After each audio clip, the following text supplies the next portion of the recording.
my name's Dave, welcome to the channel. So I'm using this channel to document a project I have for which I'm trying to bike pack / cycle tour 50,000 kilometers in 50 different countries. So for part of this project I went to Norway a couple of years ago and I spent a month cycling 2,000 kilometers from the south of the country, from a place called Bergen, to the north of the country to a place called Tromsø. So I've already made a video about 5 of the things I learned during that trip. If you'd like to check that out, I'll put a link to that above.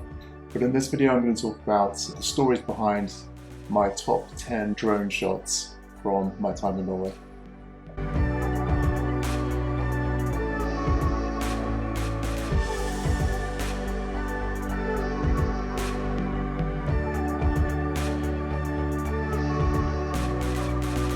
So this first place is Henningsvær. So Henningsvær is a town in Lofoten, a big archipelago towards the north of Norway. Henningsvær is best known for this football pitch, which has sort of become famous since the advent of drone photography.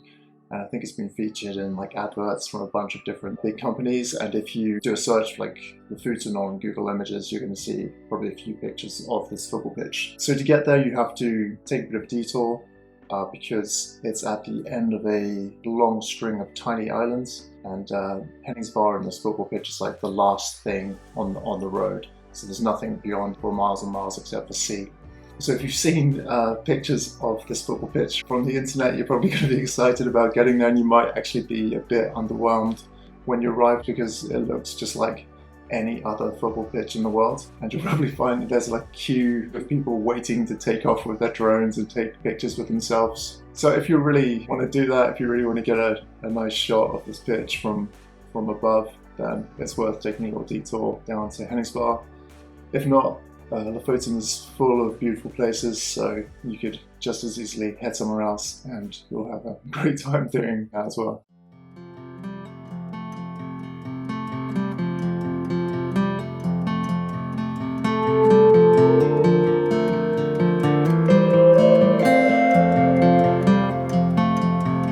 So this one is of a place called Ringedalsvatnet. So this is a big artificial lake that you can see on the way to Tromsø. So Tromsø is this rock that sticks out into nothingness basically, and there's about 700 meters of empty space below it. So the story behind this shot is that, well, at this point I'm about 1,000 meters above sea level, and I had started the day at sea level and about 50 kilometers away. So by the time I started the ascent, it was probably early afternoon, and the first sort of 800 meters up were on a paved road. So it wasn't too bad, except for the last bit, which was just so damn steep that I couldn't even, ride my bike, just because my bike probably weighed about 40 kilos with all its bags. Just riding up the last section, it was just impossible. And then when the road ended and I still had like 200 meters of climbing to go, things just got harder because obviously there was no road, and I had to like drag my bike over like big rocks and up rocky staircases. And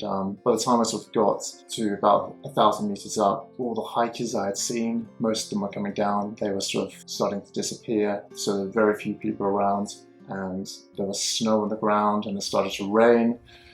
And I was like, what am I doing up here? And I remember reading about like how loads of people need to be rescued from these trails each year because they sort of like underestimate how difficult they're going to be. But luckily the weather sort of improved slightly, and by the time I got to this view of the lake, the sun had sort of started to come out. I remember seeing this lake and thinking, I've been quite a few places in the world, and this is one of the most impressive views I've ever seen, just because you have this beautiful dark blue water surrounded by emerald green pine trees and these huge cliffs. And down these cliffs are like wispy waterfalls. And I remember just thinking, this could definitely take number 1 in the list of the most amazing places I've ever seen.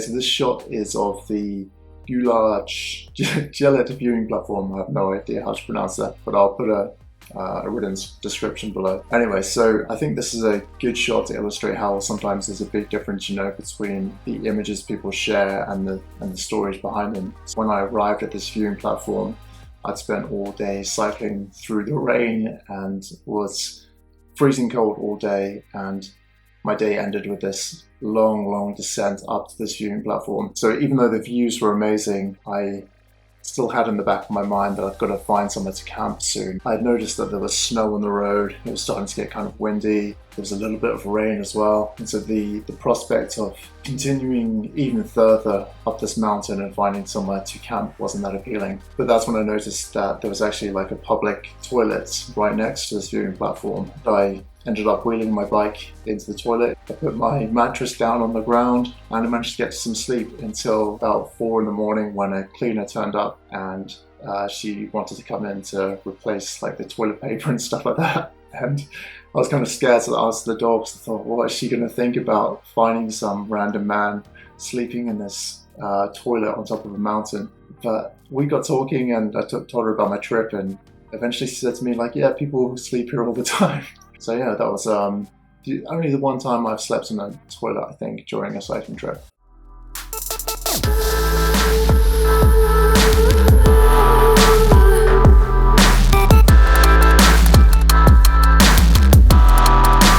Okay, so this one is of Atlantic Ocean Road, which, as the name suggests, is a road in the Atlantic Ocean. And specifically, it's a road on the west coast of Norway, and it goes about 8 kilometers across a bunch of little islands.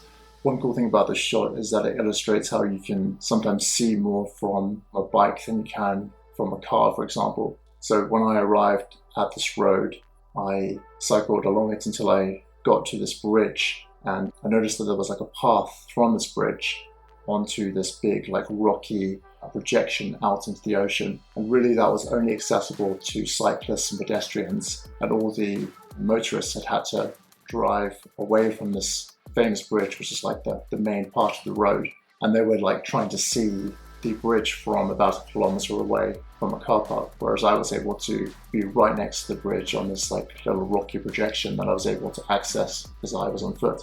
On the other hand, Atlantic Ocean Road ends with a big tunnel that you're not allowed to go through if you're on a bike. So once I took these shots of the bridge, I actually just had to turn around and cycle like 4 kilometers back to the start of the road and then continue on my way north a different way.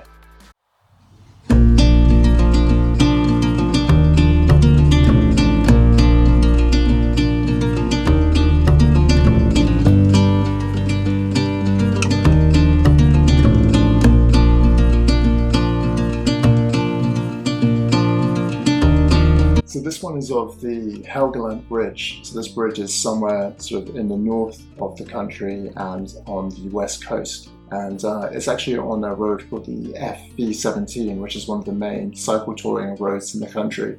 And this road starts near the city of Trondheim and ends in the city of Buda about 600 kilometers later. And Buda is like the gateway to the Lofoten Islands because you can take a ferry from Buda to Lofoten. I remember checking my map on the approach to the Helgeland Bridge and realizing for the first time that I was actually very close to the Arctic Circle. If you're from a country that doesn't have the Arctic Circle like most countries, this is quite an exciting realization. And so I just remember having the impression when I was crossing this bridge that I was kind of just entering like a new phase of the ride, a new phase of the ride in which I would be cycling within the Arctic Circle for the first time in my life.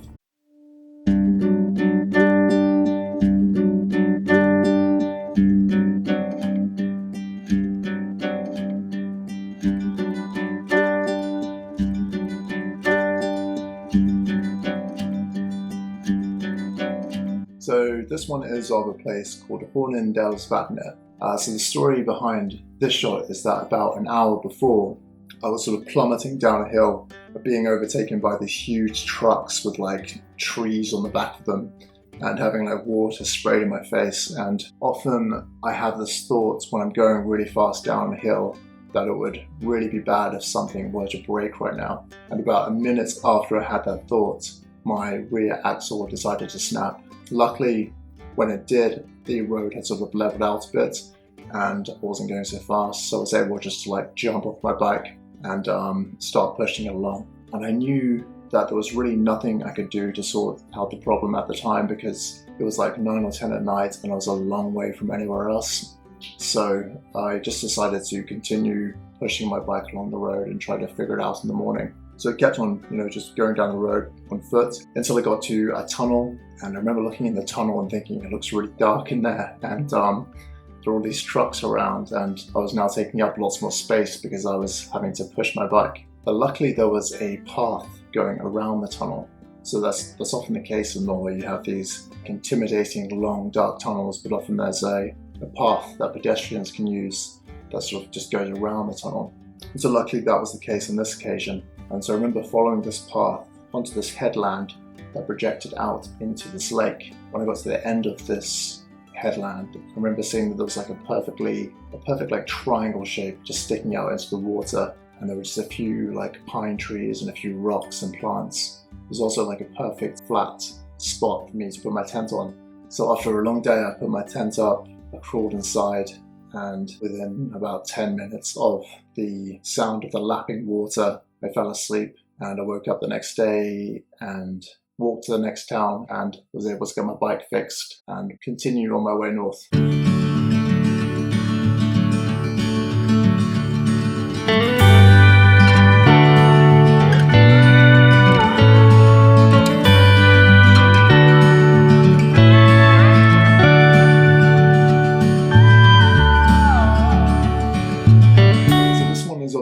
Beach outside of a town called Svolvær in the Lofoten archipelago, and I arrived at this beach at about 10 at night, and I remember looking around excitedly because I could see all these cool little spots where I could put my tent. Like I would see a gap between some rocks and think that is the perfect size for a tent, so maybe I'm going to set up there for the night. But then I also remember noticing that the rocks were clearly sort of darker at the bottom than they were at the top, which suggested to me that it was probably low tide at the moment, but the water was going to rise a lot within the next few hours. So ultimately I decided to pitch right at the back of the beach, as far from the water as possible. And so I probably fell asleep about 11, but then woke up a few hours later when I could hear the water approaching. And I remember sort of undoing my zip of my tent and sticking my head out nervously and realizing that the water was now only a few meters away from me, and now the beach was very small and behind me is just like a big wall, and getting off the beach would have been quite difficult. So I looked up the local high tides and realized that the high tide was in a couple of hours, and basically for the next couple of hours I was just watching the water, hoping that a freak wave wouldn't come along and result in me and my stuff getting soaked. But eventually it got to like the high tide time, by which point the water was probably only a meter or two from my tent. But once it got to that time, I knew that the water wasn't going to come any higher, obviously, and eventually I was able to get some sleep.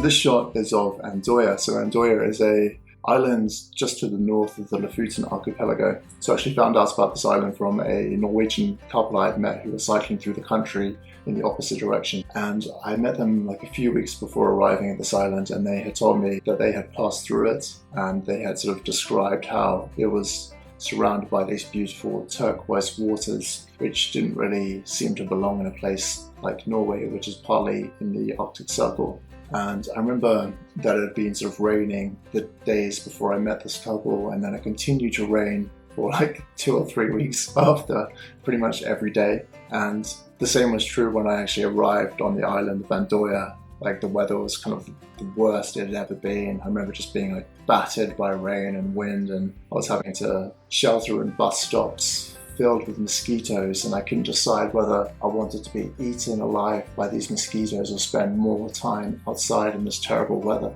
But eventually that day I got to a campsite and went straight to sleep, exhausted. And the next day I noticed that there was a silence because there was no rain on my tent, and I could feel the sun coming through. And I remember opening the tent and seeing for the first time in the entire trip the sky was perfectly blue, and I was actually camping beside the sea, and so I could see that it really did have this like otherworldly turquoise color that this couple had described. and I spent that morning hiking to a local beach and just enjoying what I had imagined Norwegian summer might be like.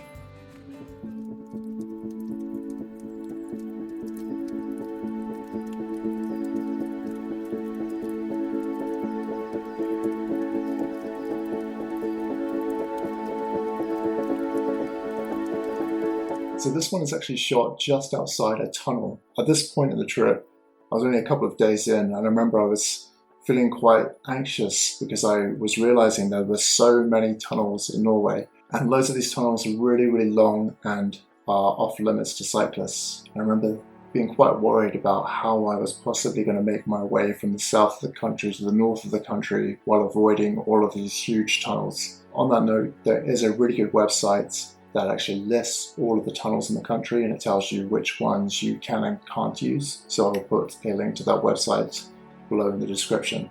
But yeah, I remember feeling quite anxious this day because I knew that there were loads of tunnels on the route that I was taking, and I didn't know whether I was supposed to be using them as a cyclist or not. And I was going through this one tunnel, I think it's called Ednatunnel, on my way to Tromsø, and I noticed that some light was coming through a wall on the other side of the tunnel, and I knew that on the other side of the tunnel there was just a fjord.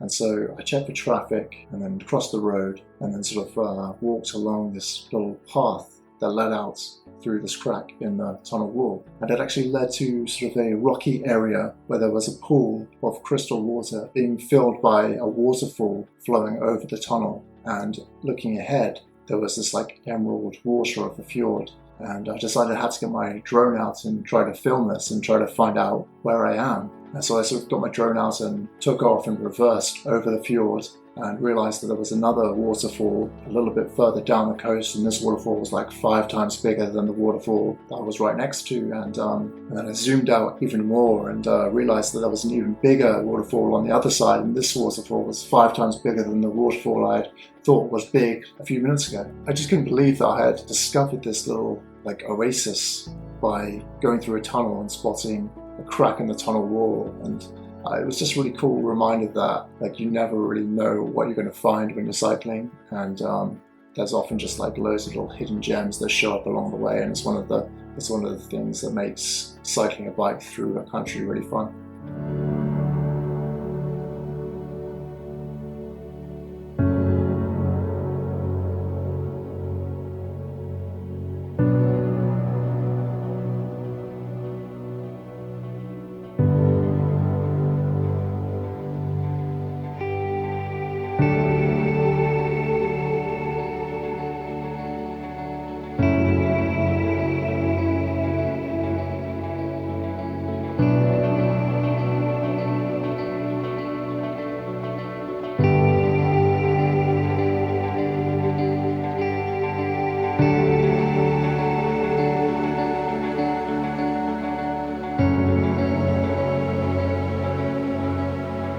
So this shot is taken from Mount Heston, which is a mountain of about 500 meters on the island of Senja, and most of the shots you can see are actually of the neighboring mountain, so Mount Segla. So the story behind this shot is that I was actually very close to the end of my ride by this point, and I woke up the morning before climbing up this mountain, and I checked the map and I realized that I was only 110 kilometers from Tromsø, which is where I was going to finish my ride. I had the sense that for the first time in the entire trip there was no need to rush. I packed up my tent in the morning after checking the map and then headed towards this mountain and left my bike and most of my things at the start of the trail, and then just made my way up with my drone and some food and drink. And the trail actually goes up to a ridge at about 300 meters, and a lot of people stop at this ridge because the trail to that point is quite easy, but beyond that ridge it gets very, very steep,